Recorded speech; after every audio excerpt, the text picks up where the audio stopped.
자, 우리 오늘은 로그에 대해서 한번 좀 알아보도록 할게. 로그의 정의와 성질입니다. 지수와 마찬가지로 계산 단원이에요. 계산 단원인데 이 로그를 처음 보시는 분들은 조금 불편하실 수 있어. 로그가 여기 봤듯이 좀 못생겼습니다. 여기 좀 이렇게 못생긴 애들에 대해서 해볼 거니까 잘 한번 이 로그와 친해질 수 있도록 연습해 주시면 되겠습니다. 자, 로그가 처음 시작하게 된 배경은 이런 거예요. 자, 이런 거 한번 좀 보도록 할게. 지수 방정식에서 2의 x제곱은 4야. 이럴 때 x값 얼마야? 라고 물어본다면 2를 두 번 곱하면 4가 돼. 라는 값이나 3을 x번 곱했을 때 243이야. 3을 몇 번 곱하면 243이야? 3, 3, 9, 3, 27, 81, 243. 다섯 번 곱하면 돼. 이러한 것들. 그런데 우리가 5를 x번 곱했더니 15야. 이러면 x가 어떻게 돼? 요거 5, 3, 15, x는 3이야. 이러지 마시고요. 5를 x번 곱했을 때 15가 되는 값, 이 x 뭐 있지? 라는 것에서 출발을 합니다.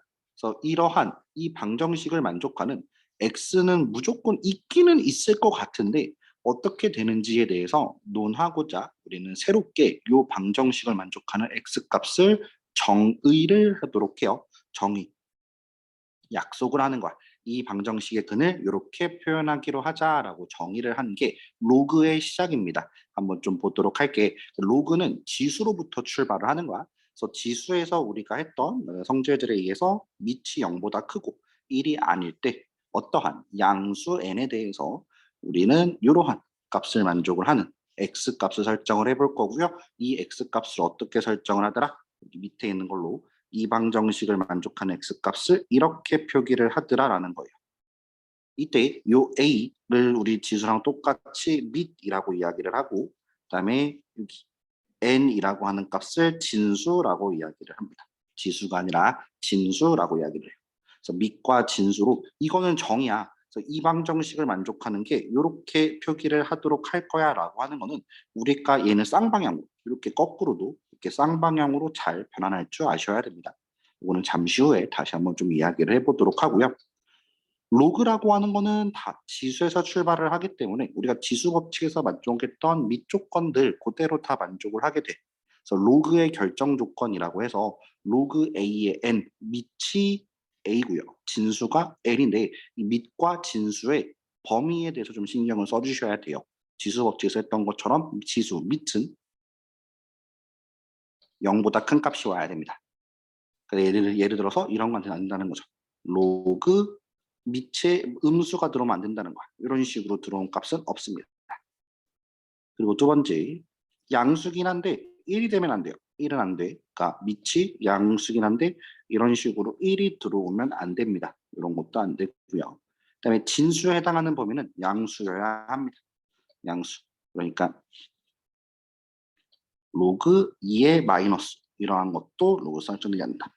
이거는 우리가 모든 로그 문제를 풀 때요. 항상 생각을 해주셔야 돼. 나중에 문제를 풀다 보면 얘를 깜빡해갖고 이것 때문에 실수해서 틀렸어요. 이거 깜빡했어요. 내가 아는 건데 라고 이제 시험 문제를 틀려오시는 분들이 많은데요. 꼭 요거 잘 기억을 해서 우리 문제 이런 거야. 그러니까 쉽게 말해서 앞으로 이제 좀 더 이제 로그를 배워 나갈 거 아니야. 쭉 하다가 보면 문제 뭐 fx 뭐 함수라고 이야기를 할까요? fx가 로그 ax야 뭐 이런 식으로 쭉쭉쭉쭉 나오게 된다면 일단 문제 앞쪽을 풀기 전에 a는 0보다 커야 되구나. a는 1이 되면 안 되네. 그리고 x는 0보다 커야 되구나. 이거 항상 시작할 때 적어두고 시작하시는 걸 추천을 해드립니다. 나중에 이러한 것들 이제 이것 때문에 실수하는 경우들이 있을 거야.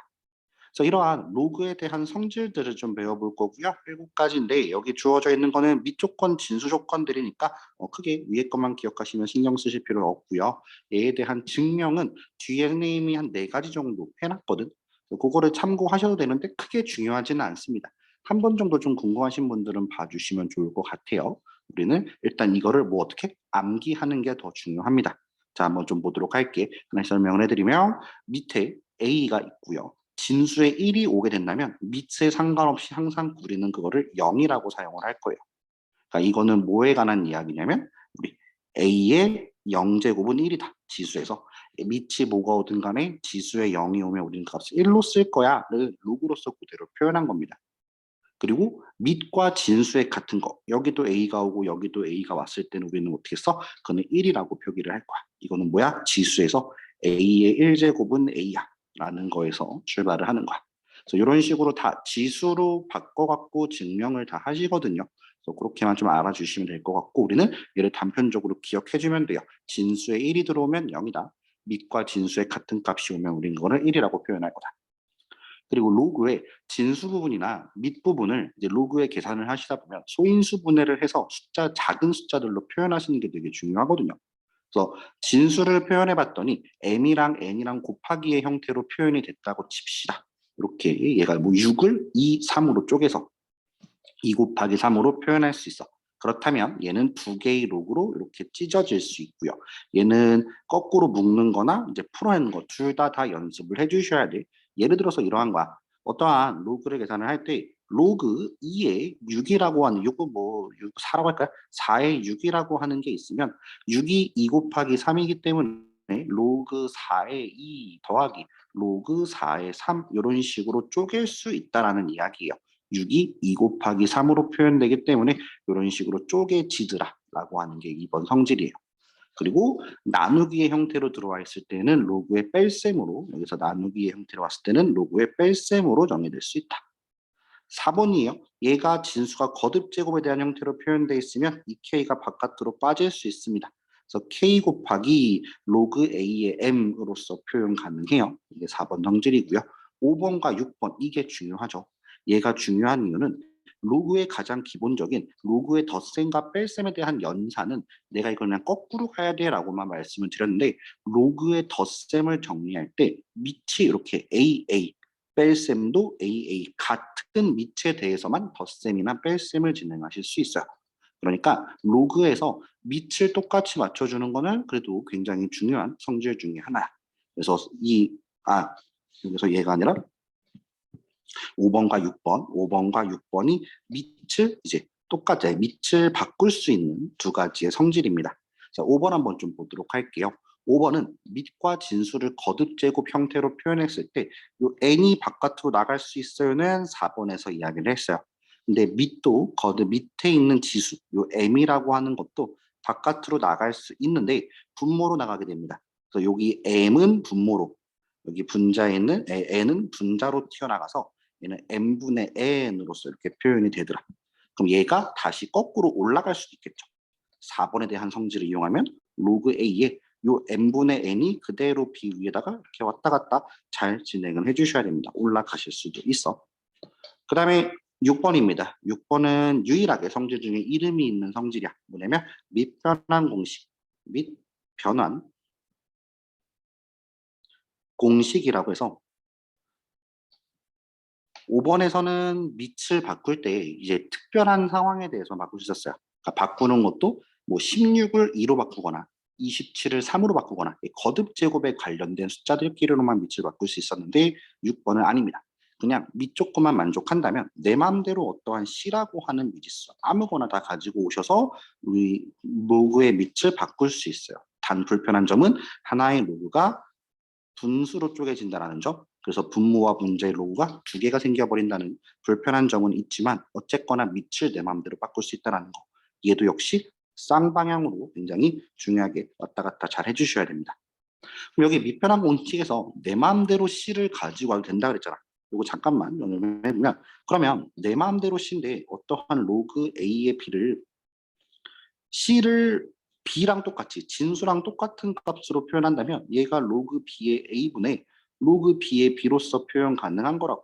이렇게 로그 B의 B로서 표현이 가능한 거라고. 그죠? 얘가 밑변환 공식 아무거나 된다고 했으니 하필이면 B로 가지고 왔을 때 이 값이 얼마야? B이지. 오, 그러면 얘는 로그 B의 A분의 1, 로그 B의 A분의 1로서 표현 가능해. 그러니까 뭐야? 어때? 로그 A의 B가 로그 B의 A분의 1로서 어떻게 된다? 역수로 됐다. 얘네 둘이 어떤 관계? 역수 관계다. 그래서 우리는 로그에 밑과 진수를 자리를 바꾸고자 하는 일이 앞으로 종종 있을 겁니다. 뭔가 좀 바꾸고 싶은데 어떠한 이유에서 바꾸고 싶다면 역수 취급을 해주시면 돼요. 역수로 바꿔주시면 밑과 진수가 자리가 바뀐다는 점 기억해 주시면 되고요. 마지막 7번이요. 7번은 지수에서 지수에 로그가 들어간 형태입니다. 요거는 잘 기억을 해주셔야 되고요. 자주 나오지는 않지만 이렇게 로그에 지수에 로그가 들어가 있는 경우는 밑과 지수의 진수는 이렇게 자리가 바꿔집니다. 자리가 바꿔져서 B가 밑으로 내려오고 A가 위로 올라가도 그 값은 같아요. 그러면 지금은 여기가 여기 살짝 자세히 보시면 여기가 C지만요. C가 아니라 A, 여기 얘랑 똑같은 값이라고 한다면 무슨 일이 발생을 해? 얘가 올라가고 B가 내려간과 동시에 얘가 어떻게 돼요? 얘가 B가 내려오고요. 그 다음에 로그 A에 A가 올라가게 된다면 이 값이 1이죠. 그러니까 B의 1제곱, 다시 말하면 B와 같습니다. 이렇게 간단히 정리되기도 한다는 거 좀 기억을 해주시면 좋을 것 같아요. 자, 지수처럼 이제 혼동하기 쉬운 로그의 성질입니다. 이거는 로그의 성질이 아니니까 이거 주의해 주세요라고 이야기를 하는 거고요. 저는 한 가지만 조금 이야기를 해보도록 할게요. 예, 예, 이거 주의해줘. 우리가 앞서 배운 성질에서 로그 A의 MK, M의 K제곱에 대해서 배웠었어. 얘랑 비교해 주셔야 됩니다. 차이점은 뭐예요? 차이점은 여기 괄호가 있고 없고의 차이야. 얘는 진수의 m을 k번 곱한 거야. 그러니까 얘를 표현한다면 여기 있는 값이 여기 진수의 m을 k번, m 곱하기 m 곱 m 곱하기 왜 이래? 죄송합니다. 네, 하죠. m을 여러 번 곱한 형태예요. 진수 m을 여러 번 곱한 형태고 여기 위에 있는 괄호에 있는 거는 이 로그 a의 m, 이 로그 값을 여러 번 곱한 겁니다. 그래서 요거에 대한 구분을 괄호로서 정리를 해달라는 거. 그러니까 당연히 이렇게 되진 않겠죠. 얘는 이제 요게 이렇게 되는 거니까 요거 좀 주의를 해주시면 좋을 것 같아요. 그리고 이제 3번에서 하는 이야기는 로그의 정수 부분과 소수 부분. 이 로그도 기본적으로 어디에 속해 있는 숫자야? 무리수에 속해 있는 숫자야. 얘가 어디? 무리수에 속해 있는 숫자야. 그래서 우리 루트 처음 배울 때 중3 때 제곱근에서 이야기를 했던 것처럼 이 무리수의 정수 부분과 소수 부분에 관한 이야기들을 해줍니다. 근데 뭐 엄청나게 중요한 역할을 하진 않아요. 근데 정수 부분과 소수 부분에 대해서 이야기를 해줄 거야. 그때 우리가 어떻게 했냐면 예를 들어서 루트 27이라고 하는 거에 정수 부분, 소수 부분은 어떨까라고 하는 거에 대해서 얘는 루트 25보다는 큰 값이고 루트 36보다는 작은 값인데 얘가 5고 얘가 6이야. 5고 6이야. 그러면 얘는 뭐야? 얘는 5와 6 사이 값이니까 5점 얼마가 될 거야. 그래서 루트 27의 정수 부분은 5야. 소수 부분은 루트 27에서 5를 빼주면 소수 부분이 나와. 라는 거거든요. 마찬가지야. 마찬가지인데 우리가 기억해 줄 거는 뭐냐면 로그가 지금 불편하니까 어떠한 로그 A의 M이라고 하는 이 무리수에 대한 정수 부분을 찾을 때요.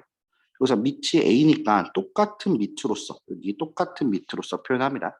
그리고 밑과 진수의 밑에 똑같은 값을 가지고 오면서 여기가 n 플러스 1이 오도록 설정을 해주셔야 돼요. 이거를 최대한 타이트하게 잡아서 여기 있는 값과 여기 있는 값이 1 차이가 나도록 잡아줘야 돼요. 여기 제곱근에서도 마찬가지였어요. 루트 27은 루트 1과 루트 100 사이여서 1부터 10 사이야. 이것도 맞는 이야기이긴 하지만 여기서 우리가 얻을 수 있는 정보는 없습니다. 그러니까 여기도 좀 타이트하게 잡아달라는 거. 예를 들어서 이러한 거죠. 로그 2의 56이라고 하는 값은요. 2, 4, 2, 8, 2, 16, 32. 로그 2의 32보다는 크고 로그 2의 64보다는 작아서 얘가 32라고 하는 게 2의 5제곱이잖아. 그럼 여기가 2의 5제곱이니까 2의 5제곱에 로그의 성질로 5가 밑으로 내려오고 곱하기 로그 2가 1이야. 그럼 이 값은 5죠. 이 값은 5. 마찬가지로 얘는 6. 그러면 5와 6 사이니까 정수 부분은 5가 될 거야 라는 거야. 그래서 얘를 위에서처럼 표현을 해주시면 어떻게 된다? m부터 m 플러스 1 사이의 값이니까 정수 부분은 n이더라. 소수 부분은 로그에서 빼주면 된다로 봐주시면 될 것 같습니다. 내용은 여기가 끝이에요. 내용은 여기 끝이고요. 이걸 이용해서 우리는 어떠한 계산을 하고자 하는 거냐. 물론 사소하게 되게 여러 가지의 값들이 있지만 우리는 대표적으로 세 가지만 한번 좀 보도록 하겠습니다. 첫 번째, 로그의 곱셈이에요. 로그의 곱셈은 로그의 성질에 곱셈에 대한 성질은 없습니다. 로그의 성질에 곱셈에 대한 성질은 없어서 로그의 곱셈을 어떻게 한다? 계산을 해주는 거야. 계산을 해줄 때 뭘 이용해서 계산을 해줄 거냐면 밑변환 공식을 이용해서 계산을 해줄 겁니다. 예를 들어서 이런 거 한번 좀 해보도록 할게. 로그 2의 3 곱하기 로그 3의 4, 아니 3의 4라고 하는 걸 계산을 해보자 한다면 얘 같은 경우는 아무거나 내가 더 편한 로그 뭐 5라고 할까요? 밑이 5인 로그로서 앞에 로그와 뒤에 로그를 밑변환 공식을 이용해서 표현하면 얘는 로그 5의 2예요. 분의 로그 5의 3. 앞에 있는 로그 2의 3이 이렇게 표현되고요. 로그 3의 4도 로그 5의 3분의 로그 5의 4로서 표현이 되더라. 그러면 얘도 무리수, 숫자이기 때문에 공통인 부분은 지워지게 되고 남아있는 값들을 계산해 주시면 얘는 분모에는 로그 5의 2가 남고 분자에는 로그 5의 4가 남고 이렇게 남게 되겠죠. 그래서 얘는 밑변환 공식으로 다시 여기 분모 분자에 로그가 덜렁 한 가지 들어가 있고 밑이 똑같다면 얘를 삭제해버리고 밑변환 공식 거꾸로 가시는 겁니다. 어떻게 표현 가능하다? 로그 2의 4로서 표현이 되더라. 로그 2의 4. 항상 소인수 분해해주는 습관을 들이세요. 4라고 쓰지 말고 얘는 2의 제곱이야. 그리고 얘는 2의 로그의 성질로 2가 여기 바깥으로 빠지게 되고 로그 2의 2는 1이니까요. 계산 결과는 어떻게 된다? 2가 된다. 이렇게 로그의 곱셈은 밑변환 공식으로 계산을 해주시는 건데 결론적인 이야기를 해보면 결론적인 이야기는 지금 여기 지워진 형태 얘하고 얘가 지워진 형태가 누가 지워진 거냐면 여기 있는 3과 여기 있는 3이 지워진 형태예요. 그래서 이거는 이제 결론적인 이야기로 로그의 곱셈을 할 때 밑과 진수에 똑같은 숫자가 오면 걔네들은 약분이 되더라. 지울 수 있다. 같이 동시에 지워서 남아있는 값이 답이다. 라고 이야기를 해줄 수 있습니다. 그리고 두 번째는 지수에서도 봤던 이야기였어요. 지수에서도 등호가 여러 번 나오는 경우는 어떻게 하자? 는 K라고 넣어서 계산을 하자라고 그랬는데 그래서 우리는 지수에서는 어떻게 계산해 주냐면 그래서 A의 X제곱이 K고 B의 Y제곱이 K고 C의 Z제곱이 K고 이렇게 정리가 되는 거란 말이죠. 그래서 얘를 우리는 이제 지수에서는 어떻게 써? 얘를 양변에 X분의 1제곱을 했죠. X분의 1제곱, 우변도 X분의 1제곱. 그렇게 해서 정리를 한 게 지수 형태고요. 얘는 로그로서도 정리할 수 있어. 얘는 우리가 로그의 정의, 맨 앞으로 가셨을 때 지수와 로그의 형태 자체를 왔다 갔다 잘 해주셔야 된다고 했었는데 여기서 이렇게 생각해 주시면 좋아요. 양변에, 등식 양변에 밑이 누구? 여기. 얘랑 똑같은 밑으로 하는 로그를 씌워볼게. 다시 말하면 여기 밑이 A인 로그를 씌우고 여기도 밑이 A인 로그를 씌우면 어떠한 일이 발생을 한다? 여기서 이 X는 바깥으로 내려오게 되고 곱하기 로그 A의 A는 1이 돼서 얘를 정리하면 이 값이 X가 로그 A의 K다. 마찬가지로 양변에 밑이 B인 로그를 씌우면 Y는 로그 B의 K다. Z는 로그 C의 K다. 이렇게 바꿔서 이제 X, Y, Z에다가 그대로 이렇게 잘 집어넣어서 문제를 풀어주시면 됩니다. 이렇게 정리를 해서 푸는 거예요. 앞에 있는 지수 단원에 해당하는 것도 이렇게 로그로 바꿔서 똑같이 풀어서 상관은 없습니다. 똑같이 풀릴 거예요. 어떤 지수 문제, 로그 문제로 한정되어 있는 것들이 아니어서 풀릴 수는 있습니다. 그래서 각각 장단점이 있어요. 지수는 문제에서 요구하는 형태를 정확히 만들어야 되는 불편한 점은 있지만 계산이 조금 그래도 로그에 비해서는 간단한 편이야. 근데 로그로 바꿔주면은 뭐 그냥 뭐 이 문제에서 요구하는 게 어떠한 형태든 간에 그냥 내 눈에 보이는 X, Y, Z에다가 그대로 그냥 집어넣으시면 돼요. 그래서 뭐 이렇게 딱히 얘가 어떻게 만들어야 되지라는 고민을 안 해줘도 되지만 계산이 좀 복잡하다. 그리고 우리가 좀 로그가 불편한 친구들은 거기서 좀 계산 실수가 일어날 수 있겠죠. 그러한 장단점이 있다는 것 좀 봐주시면 되겠고요. 마지막 세 번째 유형은 주의해 주세요라는 하는 거야. 어떠한 2차 방정식의 두근을 이거라고 할 때 하면 우리가 자동적으로 떠오르는 근과 계수와의 관계입니다. 근과 계수와의 관계인데 우리가 이거라고 할 때 구하라고 하는 게 뭐 알파 베타 값을 구하세요라고 이야기가 주로 많이 나올 텐데 알파 베타는 두근의 곱이네. 그래서 2차 방정식의 근과 계수와에서 두근의 곱 A분의 C를 사용해 주지 말고요. 우리 근 자체가 로그로 표현되어 있기 때문에 로그 P의 알파에다가 로그 P의 베타를 더해야 로그의 성질에 의해서 알파, 베타가 곱해진 형태가 나와요. 이렇게 나온다라는 거. 그래서 내가 구하고자 하는 형태는 여기 마이너스 A분의 B라고 하는 걸 이용을 해서 계산을 해줘야 된다는 거. 이것만 좀 주의를 해주시면 될 것 같아요. 요거 외적으로 이제 간단간단한 이제 여러 가지 좀 구체적인 문제들을 통해서 이제 계산 연습을 좀 해주시면 될 것 같고요. 다음 페이지 보시면은 여기 로그의 증명이라고 해서 몇 가지를 좀 증명을 넣어놨습니다. 앞에 네 가지를 증명했는데 뭐 딱히 우리가 유심히 꼭 알아야 돼라는 거 정도는 아니다. 그냥 궁금하신 분들 한번 보시면서 좀 이해가 안 되는 것만 좀 물어보시면 될 거예요. 학교에서 만약에 시험 때 가서 로그 증명하는 게 나올 것 같아. 가끔씩 있거든. 그러한 경우에만 연습을 좀 해주시면 될 것 같습니다.